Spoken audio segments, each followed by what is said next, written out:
श्रीमान् वेङ्कटनाथार्यः कवितार्केसरी वेदान्ताचार्यवर्यो मे सन्निधत्तां सदा हृति। श्रीराम राम रामेति रमे रामे मनोरमे सहस्रनाम तत्तुल्यं रामनाम वरानने आञ्जनेय मदिपाडलाननं काञ्चनाद्रि कमनीय विग्रहं पारिजात तरुमूलवासिनं भावयामि भवमान नन्दनं यत्र यत्र रघुनाथ कीर्तनं तत्र तत्र कृतमस्तकाञ्जलिं बाष्पवारि परिपूर्णलोचनं मारुतिं नमदराक्षसान्तकम् जानकीकान्तस्मरणं जय जय राम राम ஆஞ்சநேய சுவாமிக்கு ஜெய். சதுஸ்லோகி ராமாயணம்னு ஒரு ராமாயணம் இருக்கு. 4 ஸ்லோகங்களாலையும் ஒரு பலஸ்துதியோட சேர்த்து மொத்தம் 5 ஸ்லோகங்கள். வில்லூர் ஸ்ரீநிதி சுவாமிகள், அதாவது இப்ப வில்லூர் கருணாகராச்சாரிய சுவாமிகளுக்கும் ஆச்சாரி வில்லூர் ஸ்ரீநிதி சுவாமிகள்னு மகா வித்வானர். அவருக்கு வடுவூர் ராமர் மேல அவ்வளவு பிரியம். வடுவூர் ராமனை வடுவூர் அழகியான் அப்படின்னு தான் கொண்டாடுவான். அவ்வளவு அற்புதமான பெருமாள். இந்த வடுவூர் ராமனை பத்தி நிறைய சரித்திரங்கள் வந்தாலும் நன்கு பிராபல்யமா கோவில்கள்ல சொல்லப்படுகின்ற சரித்திரமே இருக்கு. ராமன் தண்டகாரண்யத்தை விட்டு புறப்படும் பொழுது அங்க இருக்கிற முனிவர்கள்லாம், ராமா, உன்னை விட்டு பிரிஞ்சு போனா நாங்க எப்படி உயிர் வாழ்வோம், அதனால நீ எங்களை விட்டு போகக்கூடாது அப்படின்னு தடுக்கிறா. ராமனுக்கும் ராவணவதத்துக்கு போயே ஆகணும்.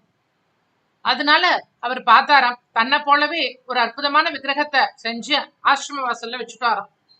அடுத்த நாள் காலம்புற ராமன் கிட்ட அந்த ரிஷிகள்லாம் வந்த உடனே, நான் இங்க இருக்கணுமா, இந்த விக்கிரகம் இங்க இருக்கணுமான்னு சொல்ல, ராமனை போல அவ்வளவு பொலிவோடையும் மந்தகாசக்தியோடையும் திகழ்ந்த அந்த விக்கிரகத்தை பார்த்த முனிவர்கள்லாம், விக்கிரமே இங்க இருக்கட்டும் அப்படின்னு சொல்ல, ராமன் அந்த விக்கிரகத்தை வாழ்த்த கொடுத்துட்டு ராவணவதத்தை முடிச்சுட்டு போனார் அப்படின்னு சொல்லுவோம். பிரளயம் வரும் பொழுது ரிஷிகள்லாம் என்ன பண்ணினாலாம், அந்த பெருமாளை கொண்டு திருக்கண்ணபுரம் கஷேத்திரத்துல வச்சுட்டான். திருக்கண்ணபுரம் பஞ்ச கிருஷ்ணாரண்ய கஷேத்திரங்கள்ல ஒண்ணு. இங்க இருக்கிற பெருமாளை தான் குலசேகர ஆழ்வார் கணபுரத்தின் கருமணியே ராகவனே தாளேலோ அப்படின்னு பாடியிருக்க. ஆக இந்த ராமனுக்கு தான் குலசேகர ஆழ்வார் ராகவனே தாளேலோ அப்படின்னு பாடியிருக்கார் அப்படின்னு சொல்றான். படையெடுப்பு வந்த உடனே திருக்கண்ணபுரத்துல இருந்து பெருமானை ரட்சிக்கணும் அப்படிங்கிறதுக்காக எடுத்துட்டு வரும் பொழுது தலைஞாயிறு அப்படின்னு சொல்லிட்டு வேதாரண்யம் பக்கத்துல ஒரு ஊர், அதுவும் ஆதிபாஸ்கர கஷேத்திரம் அப்படின்னு சொல்லுவா. தலை ஞாயிறு அப்படின்னா சூரியனானவன் உதிக்கும் இடம் அப்படின்னு அர்த்தம். அற்புதமான பாஸ்கர கஷேத்திரத்துல அந்த பெருமான ஒரு மரத்தடியில புதைச்சிட்டு இவா போயாச்சு. இந்த பெருமாள் இந்த மரத்தடியிலே இருக்க. தஞ்சைய சரபோஜி மகாராஜா ஆண்டுன்னு வந்த காலத்துல ஒரு நாள் அவருடைய கனவுல ராமர் நான் இந்த மாதிரி இந்த மரத்தடியில புதைஞ்சிருக்கேன் அப்படின்னு சொல்ல, உடனே மன்னர் ஆட்களை எல்லாம் கூட்டிட்டு இந்த தலைஞாருக்கு போய் ராமன், லக்ஷ்மண, சீதர் எல்லாரையும் எடுக்கிறார். எடுத்துட்டு ஊருக்கு வரும் பொழுது வழியில இந்த வடுவூர்ல தங்குறார். வடுவூர் அப்படின்னா இந்த போர்ல, இந்த கோவில் வெண்ணி போர், அந்த போர்ல எல்லாம் ஈடுபட்ட பொழுது இந்த ஊர்ல தான் கொண்டு அந்த படை வீரர்களுக்கெல்லாம் பயிற்சி கொடுத்ததுனாலையும் சிகிச்சை அளிச்சதுனாலையும் இந்த இடத்துக்கு வடுவூர் அப்படின்னு ஒரு பேர் வந்தது அப்படின்னு சொல்லுவா. இந்த ஊர்ல கோபாலகிருஷ்ண பெருமாளுக்கு அற்புதமான ஒரு கோவில் உண்டு. இந்த ராத்திரி தங்கணுமே அப்படிங்கறதுனால இந்த இடத்துல பெருமானை ஏலை பண்ணி பூஜையெல்லாம் முடிச்சுட்டு அடுத்த நாள் காலத்துல எடுத்துட்டு கிளம்பணும். அப்போ இந்த ராமர் கோபாலகிருஷ்ணன் அந்த கோவிலுக்கு கோபுரம் கிடையாது, வெறும் மொட்டை கோபுரம் தான்.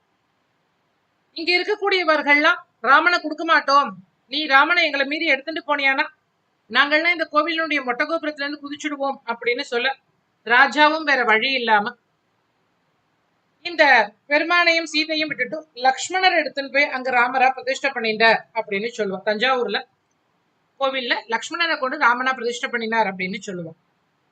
இப்படித்தான் ராமனும் சீதையும் இங்கேயே தங்கிட்டா. பின்னாடி லக்ஷ்மணனை இங்க உருவாக்கினா அப்படின்னு சொல்லுவோம். முதல்ல உருவாக்கின போது ஒரு பெண்ணின் வடிவம் வந்ததுனால செல்லியம்மன் அப்படின்னு சொல்லி இந்த கோவிலுக்கு காவல் தெய்வமா அந்த கோவிலினுடைய புஷ்கரணி கரையில இந்த செல்லியம்மனுக்கு ஒரு கோவில் இருக்கு அப்படின்னு சொல்லுவா. ராமன் இங்கேயே தங்கிட்டார். மிக அற்புதமான ராமன். இந்த ராமனுடைய வடிவழக பார்த்துட்டு வடிவூர் அழகியான் அப்படின்னு தான் எல்லாரும் கொண்டாடுவா. அற்புதமாக எப்படி அந்த முழங்கால்கள் அமைப்பும் அந்த புன் சிரிப்பும் எப்படி கௌசல்யா தேவியானவள் பாராட்டி சீராட்டி கொண்டாடினாலோ அந்த மாதிரி ஒரு அற்புதமான அழகோட ராமன் இங்க காட்சியளிக்கிறார். இந்த ஸ்ரீநிதி சுவாமிகள் சொன்னேன் இல்லையா, அவருக்கு இந்த ராமன் மேல மாறாத அன்பு. இந்த ராமனுடைய புன்னகையில மனதை பறி கொடுத்து தினம் சேவிக்க வரவர் அவர். அப்படி இருக்கும் பொழுது ஒரு சமயம் வைசூரி நோய் அப்படின்னு சொல்லப்படுகின்ற அம்மை நோய் அப்படின்னு சொல்றோம் இல்லையா, அந்த நோயானது அந்த பகுதி முழுக்க தாக்க இவரும் ரொம்ப கடுமையாக அந்த நோயால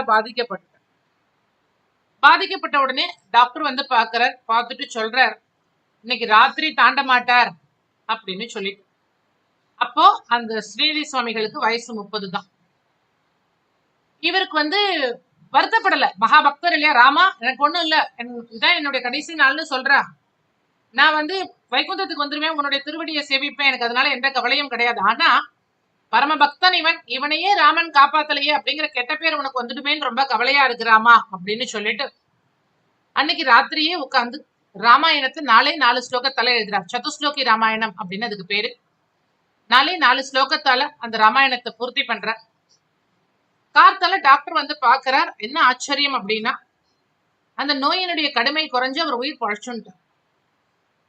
உடனே டாக்டர் சொல்றாரு, என்ன பண்ணினேன், இவ்வளவு என்ன ஆச்சரியம், நேற்று நைட்டு தாங்க மாட்டார் அப்படின்னு சொல்லியிருந்தோமே, காலம்பரை எழுந்துட்டாரு, என்ன ஆச்சரியம் அப்படின்ன போது, என் ராமன் தான் என்னை வழி நடத்துறான், ஏன்னா ராமன் கிட்ட நான் இந்த மாதிரி சொன்னேன் அப்படின்னு சொல்லிட்டு ராமனை வணங்க வர அற்புதமான சதுஸ்லோகி ராமாயணத்தை சொல்லி ராமனை பண்ணிட்டு அந்த ராமனுடைய புன்னகையில மயங்கி புன்னகை ராமாயணம், மந்தஸ்மித ராமாயணம் அப்படின்னு சொல்லி அற்புதமான ஒரு ராமாயணத்தை எழுதுறார்.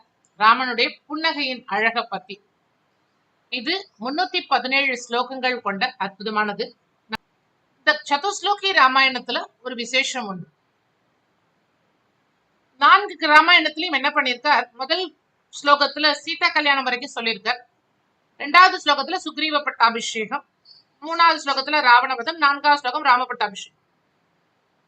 சீதா கல்யாணம் சூர்பனகை இதை சொல்லிட்டு ராவணன் வந்து சீதையை தூக்கின்னு போன வரலாற சொல்லவே இல்லை. அப்ப எல்லாரும் கேக்குறா, சுவாமி ராவணன் சீதையை கடத்திட்டு போனது தானே ராமாயணத்துக்கே முக்கியமான காரணம், அப்படி இருக்கும் பொழுது நீங்க அதை பத்தி சொல்லவே இல்லையே அப்படின்னு சொன்ன போது அப்ப இவர் சொன்னாரா, சுவாமி நான் ஏற்கனவே வழியில துன்பப்பட்டு இருந்தேன், இப்ப ராவணன் வந்து சீதையை கடத்தின்னு போயிட்டான் அப்படின்னு நான் எழுதும் போதே அந்த வழியினால என் பிராணம் போயிடுத்துனா அந்த வேதனையோடு சேர்த்து ராமனாரம் பாதியில நின்னுடுமே, ராவணன் சீதையை கடத்திட்டு போனதோட ராமாயணத்தை நான் நிறுத்த முடியுமா, அதனாலதான் அதை சொல்லாம ராவணனால கடத்தின்னு போன சீதையை தேடிட்டு ஹனுமான் போய் அவ இருக்கிற இடத்த ராமனுக்கு சொன்னாலும் 3வது ஸ்லோகத்துல சொன்னேன் அப்படின்னு சொன்னாராம். அப்படிப்பட்ட அற்புதமான ஸ்லோகத்தை தான் இப்ப நம்ம பார்க்க போறோம். கவிதாஜித கல்லோலி கன்யகா காந்த வக்ஷசே கருணாதி குணாத்தியாய கமலாநிதையே நமக. ஸ்ரீ ஸ்ரீ நிகமாந்த மகாதேசிகாய நமக. ஸ்ரீ ஆசுகவி சார்வபௌம வில்லூர் ஸ்ரீநிதி சுவாமிகள் அருளிய ஸ்ரீ ராம சதுஸ்லோகி. கவிதாஜித கல்லோலி கன்யகா காந்த வக்ஷசே கருணாதி குணாத்யாய கமலாநிதையே நமக.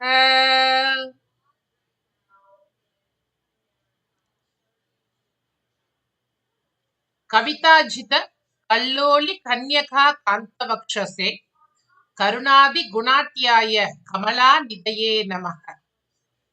பார்க்கடலை விட்டு பெருமானின் திருமார்பில் அமர்ந்து நித்தியவாசம் செய்யும் அலைமகளை தனது மார்பில் கொண்டுள்ள எம்பெருமானை நம்முடைய கவிதையால் வசப்படுத்தியவர், கருணை முதலிய குணங்கள் நிறைந்தவர். இவருடைய திருநாமம் ஸ்ரீநிதி சுவாமிகள். அவருக்கு பிரணாமங்கள் என்பது இந்த ஸ்லோகத்தின் பொருளா.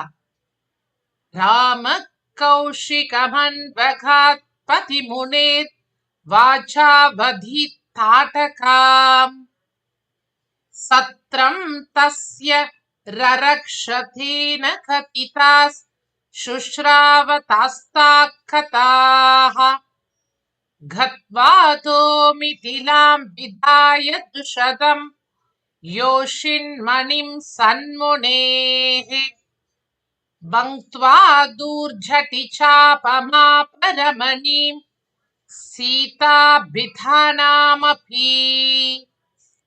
ராமः கௌஷிகம் அன்வகாத் பதிமுனேர் வாசாபதி தாட்டகாம் சத்ரம் தஸ்ய ரரக்ஷதேன கதிதாஸ் சுஷ்ராவதாஸ்தாக கதாக கத்வாதோ மிதிலாம் விதாய திருஷதம் யோஷின் மணிம் சன்முனேஹே பங்க்த்வா தூர்ஜடி சாபமாபரமணி சீதா பிதானாமபி.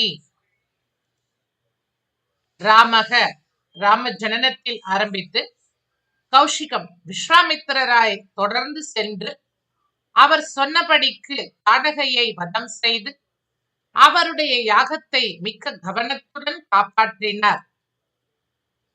மிதிலைக்கு செல்லும் வழியில் கேட்பதற்கு இனிமையான கதைகளை கேட்டுக்கொண்டு அங்கு கல்லாக இருந்த அகல்யைக்கு சாப விமோச்சனம் தந்து பின்னர் அவருடைய பாபத்தை அழித்து மிதிலைக்கு சென்று சீதைக்காக சிவனுடைய வில்லை உடைத்தார்.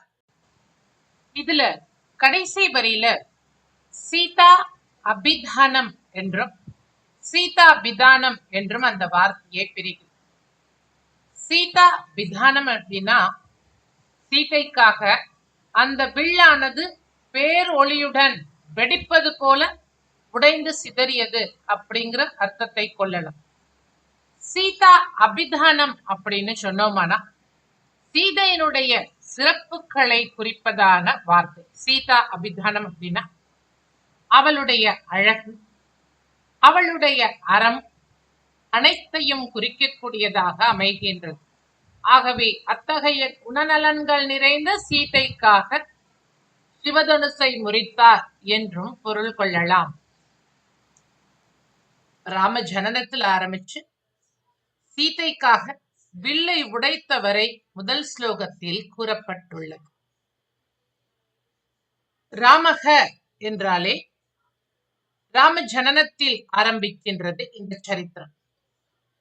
ராமன் எப்பொழுதும் பெரியவர்கள் சொல்லை மறுக்காமல் கேட்கக்கூடியவர். ஆகவே விஸ்வாமித்திரர் சொன்னதுபடி அவரை தொடர்ந்து சென்று முனிவர் தாடகையை வதம் செய் என்று சொன்ன உடனேயே அவளை வதம் செய்து பின்னர் அவருடைய யாகத்தை காப்பாற்றிக் கொடுத்தார்.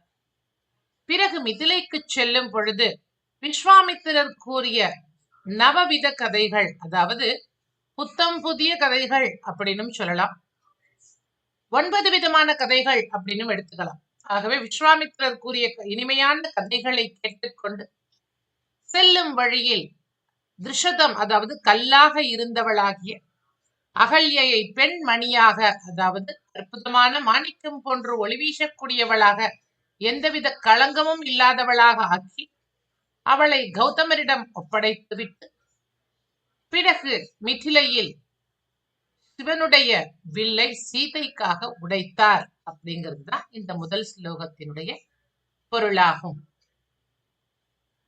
ராம கௌஷிகம் அன்வகாத் அதிமுனேர் வாசாவதி தாட்டகாம் சத்ரம் தஸ்ய ரரக்ஷதேன கதிதாஸ் சுஷ்ராவதாஸ்தாகதாக கத்வாதோ மிதிலாம் விதாய திருஷதம் யோஷின்மணிம் சன்முனேஹே பங்க்த்வா தூர்ஜடி சாபம் ஆபரமணீம் சீதாபிதானாம் அபி. ஜானகீகாந்தஸ்மரணம். ஜெய் ஜெய் ராம ராமா. ஆஞ்சநேய சுவாமிக்கு ஜெய்.